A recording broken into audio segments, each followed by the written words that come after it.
This is Africa. This is a quick introduction to the Great Lakes region of Africa. It was produced by Kelly Jordan and Nathan Newman. The Great Lakes of Africa are located in and around the East African Rift. Physical aspects. Lake Victoria, the world's second largest freshwater lake, is the largest lake in Africa.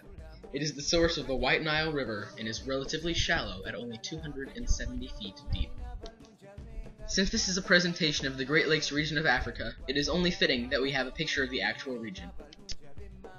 This region includes climates from rainforest to savanna, thus making it a great place for many invasive species such as the water hyacinth or the papyrus plant to survive and thrive.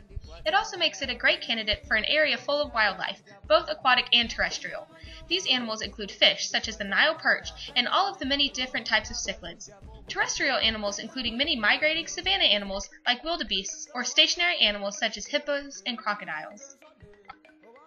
Natural resources. Gold and diamonds are incredibly abundant natural resources all throughout Africa, but water and fish are two very important resources that are rarely found outside of this region.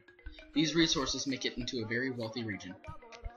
Landforms. The Great Lakes region consists of many different lakes, including Lake Victoria, Lake Tanganyika, Lake Malawi, Lake Turkana, Lake Albert, Lake Edward, and Lake Kivu.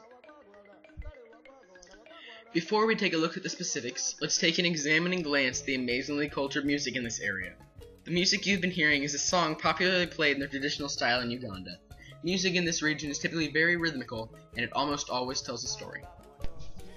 Folklore. Legends are very popular in this region, and there are many of them. This is the story of how death came to Earth. Katanda, the creator, made the first man and called him Kintu. God created a wife for Kintu called Nambi. Nambi and Kintu soon got married and planned to move to Earth. As soon as the ceremony was finished, Nambi's family urged them to leave because they had not invited Death to the wedding and were afraid that he would arrive and cause trouble. After being told never to return to heaven, the couple ran off to Earth. Unfortunately, Nambi forgot the chicken feed and was afraid she would have nothing to give to her hens when she got to Earth. She went back to her family in heaven, where Death, angry at not being invited to the wedding, was waiting. When Nambi saw Death, she turned and ran away, but Death was a very fast runner, and he pounced on her as soon as she got to her home. To this day, Death has stayed on Earth and is known to move swiftly and unexpectedly. Traditions.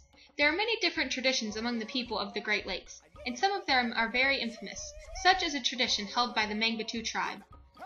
The Mangbetu people are well known for their custom of head shaping. When children are born, their mothers wrap their heads in rope and cloth so that their skulls grow elongated. This is to support their belief that the heads hold both the spirit and the mind.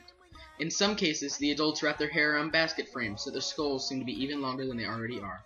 This is probably the most outstanding example of something that is considered weird by Westerners. Food. Ugali is a commonly eaten food in the Great Lakes. It is a cheap meal, often eaten when nothing else is available. It is very similar to grits, a commonly eaten dish in the southern United States of America.